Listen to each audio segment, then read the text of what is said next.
एक औरत थी, वो दुल्हन के लिबास में एक शख्स को एक वीरान सड़क पे मिली। ठीक। बड़ी खूबसूरत तैयार श्यार होकर बैठी थी।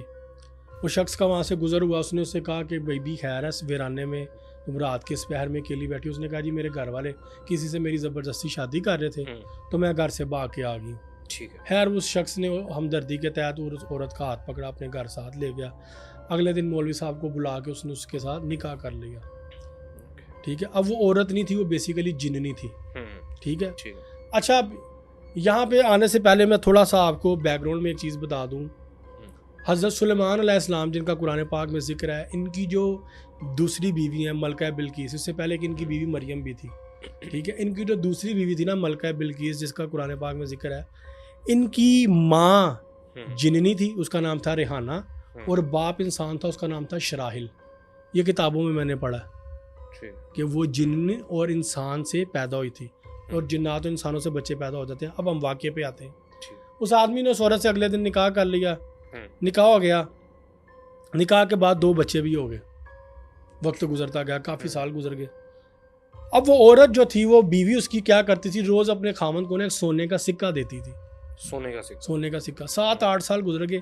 अब उस इंसान के उसके शख्स के ना ज़हन में एक सवाल पैदा हुआ कि ये सारा दिन घर रहती है, ये कहीं जाती नहीं, सोने का सिक्का कहाँ से लाती है। ठीक है। उसने ना अपनी बीवी की रैकी करनी शुरू की। पूरी उसने रैकी की, उसको कोई सबूत नहीं मिला। उसके बाद जो बड़ा परेशान हुआ, ये गया मौलवी के पास। अब जो मौलवी है ना, ये हमेशा जो है ना वो नुकसान ही करवा देता बंदे का। इधर भी मौलवी ने बंदे का नुकसान करवा दिया। मौलवी साहब को जब इसने सारी स्टोरी सुनाई, मौलवी ने कहा तुम्हारी बीवी इंसान नहीं है, वो एक जिन्नी है। अब जिन लफ्ज़ सुन के हर नॉर्मल इंसान जो है वो खौफजदा हो जाता है। ये भी खौफजदा हुआ। इसने कहा मौलवी साहब इसको कंफर्म करने का क्या तरीका है। मौलवी साहब ने उसको कुछ चीज़ें बताई कि घर में जाके ऐसे ऐसे करो, हर मल की धुनी दो, ये पढ़ो, ये करो, ऐसे करो, वैसे करो। इसने जब घर में आके ये सब कुछ करना शुरू किया तो उसकी बीवी की तबीयत ख़राब होनी शुरू हो गई। इसकी बीवी ने इसको मना किया कि ऐसे ना करो, मुझे अजियत मिल रही है। करते करते करते करते दोनों में इस कदर बहस हुई तो इसकी बीवी ने कहा तुम ये जिसके मकसद के लिए कर रहे हो, मैं तुम्हें बताती हूँ कि मैं एक इंसान नहीं हूँ, मैं एक जिन्नी हूँ। उसने खुद कन्फेस कर लिया, क्योंकि उसको अजियत दे रहा था वो धुनी अरमल की जला के, या जो कुछ पढ़ने के लिए मौलवी ने बताया था वो पढ़ पढ़ के उसको अजियत दे रहा था। वो मान गई। अब वो खौफजदा। अब उसकी बीवी ने ना उसको कहा कि देखो मैंने तुम्हारे साथ 8-10 साल गुजार लिए, हमारे 2 बच्चे हैं, कभी हमारी लड़ाई नहीं हुई, कभी तुम्हें काम की तरफ से कोई शिकायत नहीं, हम एक अच्छी आइडियल लाइफ गुजार रहे हैं। अगर इसमें कोई शक है तो उसने कहा नहीं कोई शक नहीं। अब वो खौफ था उसके दिमाग में। अगले दिन वो फिर मौलवी के पास गया। मौलवी को जाके कहता जी वो तो मान गई है, और वो क्या इकरार कर लिया उसने कि मैं एक जिन्नी हूँ, मैं एक इंसान नहीं हूँ, और हमारे बच्चे भी हैं अब 2। मौलवी ने उसे कहा कि अब इससे जान छुड़ानी तुम्हें पड़ेगी, तुम इससे जान छुड़ाओ, ऐसे हो जाएगा वैसे। 8-10 साल में कुछ नहीं हुआ। मौलवी साहब ने कोई अलग कहानियाँ सुना के उसको फ्यूचर के हवाले से खौफजदा कर दिया। वो खौफजदा हो गया। मौलवी साहब ने कहा अब तुम जाके ऐसे ऐसे करो तो ये भाग जाएगी, तुम्हारी जान छोड़ देगी। वो साहब घर वापस आए।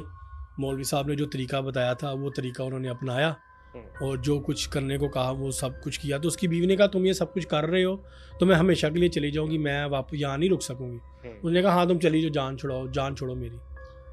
अब जब वो औरत गायब हुई ना सारी रेमेडीज करने के बाद, तो वो बच्चे भी गायब हो गए।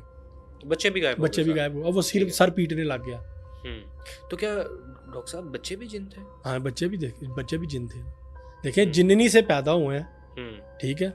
हमारे यहाँ पे ना कॉन्सेप्ट गलत है, रोज़े मैशर पुकारा भी माँ के नाम से जाएगा। हमारे यहाँ बाप की वल्दियत चलती है, ये कॉन्सेप्ट गलत है।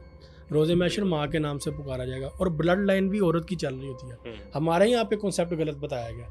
ठीक है।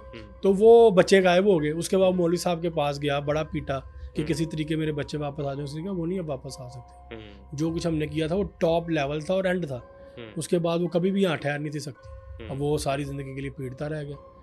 देखें ना अच्छी खासी ज़िंदगी गुजर रही है, कमाने नहीं जाना पड़ रहा, मेहनत नहीं मजदूरी नहीं करनी पड़ रही, रोज़ सोने का सिक्का मिल रहा है, 2 बच्चे भी हैं, बीवी घर के सारे काम भी करती है, हर चीज़ उसकी जो जिसको कहते हैं ना आइडियल लाइफ, वो लाइफ वो गुजारा था।